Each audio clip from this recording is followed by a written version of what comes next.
Hello and welcome to the podcast We Are Selling, brought to you by Realtair, the home of pitch, sign and sell. Today we're looking at a detailed case study as we discuss digital influence, the digital sale, and what's been happening out there in the auction marketplace, which has definitely changed since the weather changed. We've seen a huge spring burst into the marketplace. So I'm going to bring in one of the best auctioneers in the country, Mr. Jake Mackenzie. Jake, welcome aboard. Thanks, Lee. It's always great to be here. Thanks so much for the opportunity. Yeah, and we had you live on stage last week at the Complete Salesperson course in Brisbane.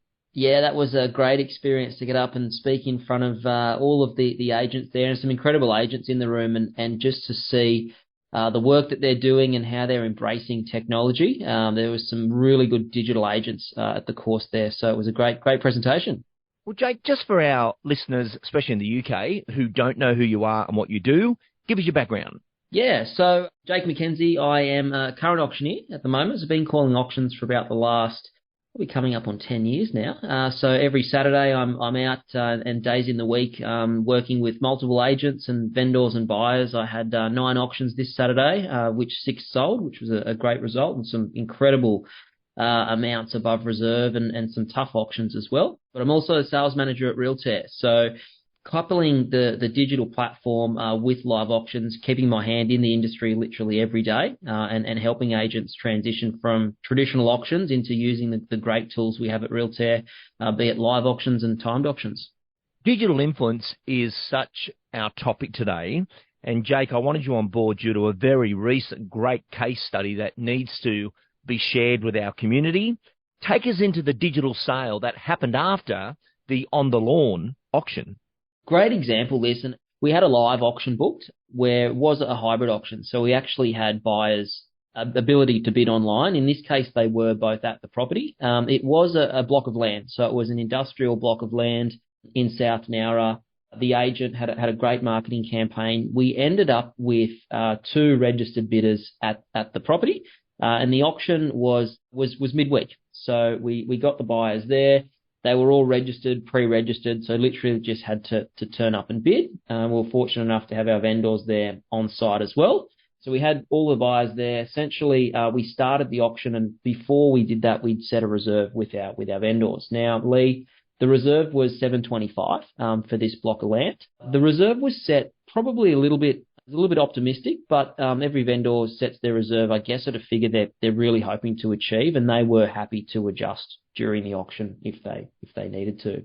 I started the auction, of course, never suggest a figure when I start the call, because if somebody's willing to pay more than we expect, happy to help them do that, of course. But no one would bid. Standard auction, went quiet, nobody would bid. Carl, the agent, went to talk to the bidders just to see where they were at and see where their interest was, at what level. And essentially they didn't want to start. So they were waiting for the other person to bid. And of course, some buyers, or most buyers, don't actually want to pay above market value. So they need that proof in the market to actually say, where is the market? And I'm happy to pay a little bit above it, of course, to win the auction. But nobody wanted to start this auction in particular. What we did from there is we went and spoke to the vendors and said, look, chances of us getting this reserve at this specific auction is not great. Start to have a little bit of a think about a figure that you would take, and we'll go and talk to the buyers and actually show them where they need to be. Because if there was the chance of getting the reserve or above, we really wanted to do that. So we did speak to the buyers. There wasn't a chance of getting around that figure. So the vendors decided that they would actually let the property go for around the $650,000 mark. The plan became that we would then go back to the auction, place a vendor bid at $650,000 and declare the property on the market. So we would go back to the buyers, be very clear. I placed that bid and said to them, any bid above this, we'll buy it today. Can't be more transparent than this. It's $650. It's with me. If you want to bid $5,000, we'll take it. Even $1,000, we got to, we will take that and you will buy it. Nobody bid. Still nobody bid. They really wanted that proof. So we decided in this case, let's pass it in. There was some conditional interest around, and we wanted to entertain that post-auction, of course, because the agent thought that there'd be a better chance of getting a better price for that property in a post-auction scenario. So we wrapped it up. We passed it in on that vendor bid, but about 2 hours later, the phone rang, and it was the agent calling me with some very interesting news. The news was that they were now at 655 and someone had made an offer. The agent had gone back to the other bidder and we almost were having the auction after the auction. So what I said to Carl was, Carl, let's not panic. In this case, the buyers were starting to get a little bit frustrated with what was going on, and they were saying, I don't believe there's another offer. We need to make sure that this is transparent. And I suggested a timed auction, which for those of the listeners that don't know what a timed auction is, it's still an auction. It's an unconditional sale, but it is digital, where essentially we can put a starting time and a finishing time. We can even set the starting bid and the minimum bidding increments at which the buyers can participate in, and we can adjust those. So I said to Carl, quite simply, let's start this timed auction now. Let's put it at 655 as a starting bid, which is where we're at with that highest bidder. And we'll allow $2,500 increments as a minimum for that to occur. The first bid went in, Lee. The first bid was actually at 657.5, so they'd already gone the 2.5. And we actually rattled away for a number of bids. We ended up adjusting it down to $1,000 increments. We sold the property for $692,500, so about $42,500 above that vendor's earlier expectation or where they'd let the property go. But the buyers loved it. It was a really transparent environment. They were able to see that there was other interest and they could actually see exactly where that was. And they had the proof of market value and went forward to compete over the property and essentially bought it for a great price for our sellers.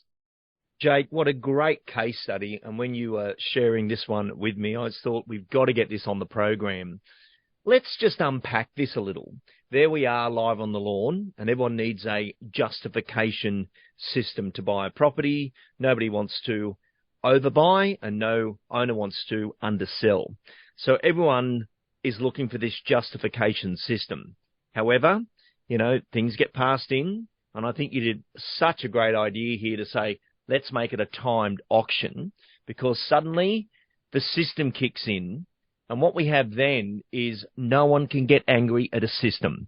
They truly believe they are safer when they see the other offer come in or the other bid or the increased bid on the platform than any agent ringing them saying the other person's gone up and they don't believe the other person's there. What was the other learns for you, Jake, as observation as an auctioneer, but also someone, assisting agents on a daily basis? Leo, I think for this one, it was really looking at the alternatives. When the agent called me, most agents or some would have gone to a best and final scenario in this and essentially tried to get that unconditional sale. But we just knew that as soon as we got that first bid, as soon as the other buyer felt that there was somebody else that was willing to pay a price for it that was similar to theirs, that the confidence would kick in. And I think not having everyone standing on site with the pressure, allowing them to breathe just a little bit and have a chat to, that was their partner in this particular case, see that other bid come on the screen and then be able to place the bids still with a deadline, but at their own pace. That's probably been the biggest learn for timed auctions. The agent was still calling and communicating in the background and, of course, encouraging them to bid. But as you said, they're competing, yes, against the other bidder, but quite transparently on a system. So no one's angry at the agent because it went to a price that they weren't prepared to pay, because it's the system that's actually communicating those bids as opposed to an agent ringing saying, hey, Lee, I've had another offer. There's absolutely no question about whether that's valid on this platform.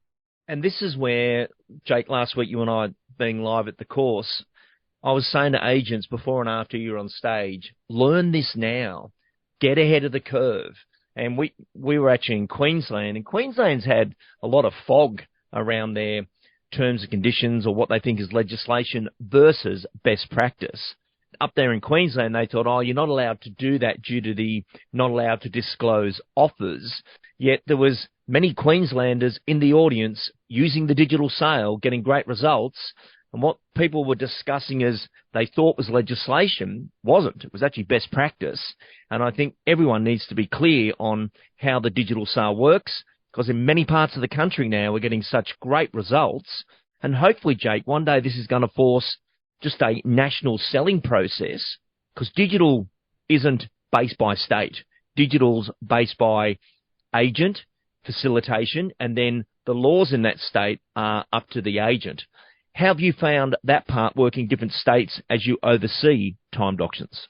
Yeah, it's a great question. There obviously is the different legislation in each state, and it's where the auction is called from based on the legislation that the auction operates under.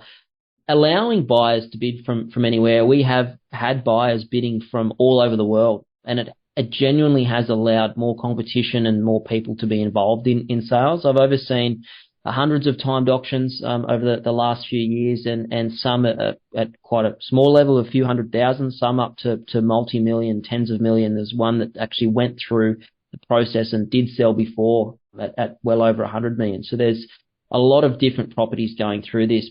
The main thing that I've seen, and that the biggest bit of feedback, is all of the buyers actually calling the agents after the auction that weren't successful, thanking them for the opportunity to be in the auction.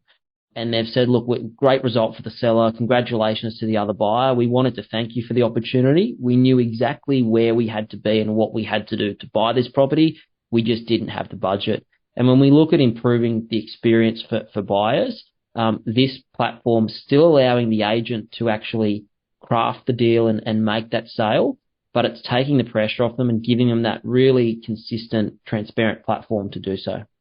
Couldn't agree more. And one thing I love about the digital sale is it's here to stay. The consumer's in favour of it, whereas we had that resistance from agents first up saying, oh, that was just due to COVID and it'll go back to the way that it was. People don't want to go backwards. They want to move forwards. And you can be anywhere in the world now bidding on these properties, and with the protection that someone just can't steal it from you due to the notification process. Jake, just in wrapping up, for those listeners that are saying, okay, I'm interested in this, I've heard Lee speak about it before. With the timed auction, there is a requirement for an auctioneer to oversee it. Can you explain that? And also what you need to have ready on day one, because it's not when it ends, it's when it starts. So it is an auction, and the best thing about the platform is timed auction, there's no special agreement that you need or any extra paperwork. It operates under your auction agency agreement or Form 6, depending on what state you're in. But it is an auction, so bidders do need to be registered. The registration process is very simple, by scanning a QR code or clicking a link and entering in the details. As a part of the platform, if there's any authority documents that are needed within that registration, our sign platform will facilitate that. But the biggest thing that agents need to remember is assigning a licensed auctioneer over the timed auction. Some agents are also licensed auctioneers. That is okay from a legal perspective, but what I recommend as an auctioneer is having somebody to do that is their role. So there's auction conditions and terms that sometimes agents that aren't practicing auctioneers but licensed wouldn't be aware of. Having the skills and the knowledge of what to do when certain situations arise, definitely worth having an external auctioneer oversee it, as well as that extra voice to a vendor if there needs to have those conversations. The other part is a reserve. You do need a reserve price before you open the auction. So just like a live auction, before I call for an opening bid, I need to have seen that written reserve price. In this case, before your timed auction opens, that start date and time, you will need a reserve price. The good thing about that, just like a normal auction, you can amend that reserve price. Depending on how long you're running your timed auction for, it's a great education tool for vendors to actually see all of the bids on the screen to be able to establish that market value and know where they need to be to meet the market and sell. The starting bid is a big topic out there because an owner can say, but I would never sell it that low. Well, it can't go below that. It's got to go above that. But a starting bid, depending on where you are in the country, needs to be as it would on the lawn on that day, very close to where you're hoping the bidding to start.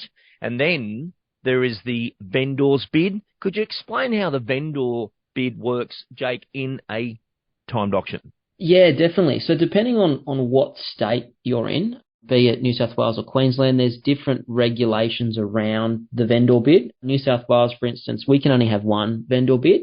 In Queensland, you can have more than one. Some Queensland agents are actually starting the auction on a vendor bid as opposed to a starting bid. Here in New South Wales, we're normally starting it on a starting bid. But the easiest way to explain that is, as an auctioneer, I have a number of figures. So I have the reserve price that the vendor's hoping to achieve. I also have the feedback from the market, which the agent would normally give me prior to starting an auction. Now, you would start that auction in and around that feedback, regardless of the reserve. And we often have a not below figure. So essentially a figure we're not going to start the auction below, just to make sure that we can get it as close to the reserve price or above if we can. That starting bid is that figure. It's a figure in which we are starting the auction. And the best way to think about it is, if I call for an opening bid, then it's the bid that I would accept that a buyer tells me. So if I ask, say the reserve is $1 million on a property, and I ask for an opening bid and someone throws out 600, it's probably too low for me to take it. So what bid as an auctioneer would I actually start that at? And in the legislation in New South Wales, for example, an auctioneer can accept or decline a bid that's not in the vendor's best interest. So that's where having that auctioneer oversee it can actually determine, where do we need to start this? Where are the comparable sales? Where's the reserve? Where's the buyer feedback? What is the correct starting bid to get the auction underway? To not be too far away from the reserve, but of course not to put a bait figure out there for buyers to confuse the market. Very well explained. And yeah, it's a starting bid. We want to get started. Whereas, and you mentioned before, this is just a normal auction conditions. We're just using the platform to facilitate it. Whereas in other scenarios, we've seen any offer can go in, which we don't do that. It's under that guidance and navigation of the auctioneer. And I do agree with you of having an external auctioneer. I think a different voice is exciting. Also, Jake, when the buyer is a week to 2 weeks away, and we've had a scenario where a buyer didn't want to miss out on another property and said, I want to retract my bid. And the auctioneer said, no, you are our highest bidder right now. We will bring the auction forward so that you can have that comfort. Jake, what's your views on that? Do many people try and retract their bid, and what would you do? Yeah, look, it can happen. A buyer has a right to retract a bid. A great example for why you need a licensed and practicing auctioneer to oversee these. The bid needs to be retracted by the auctioneer. So in the platform, we can cancel the bid. A lot of the time, we need to get the reason why. With a timed auction, because there is a little bit more time, quite often if a buyer bids early, they may not want their offer sitting on the platform for too long, and that may be a reason why they retract it.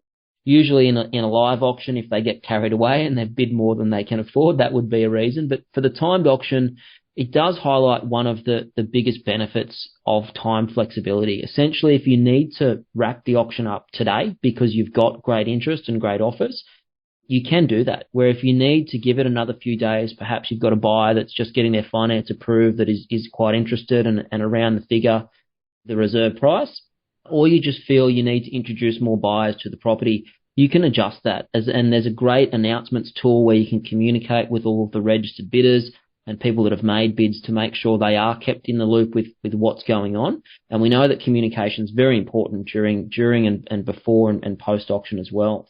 Having the skills to know what to do in all of those situations, and that's probably the biggest thing that I talk to agents about, is it's having all the flexibility of a private treaty campaign, but all the conditions of an auction campaign, being an unconditional sale. Well, Jake, I think today's program is definitely brought to their attention.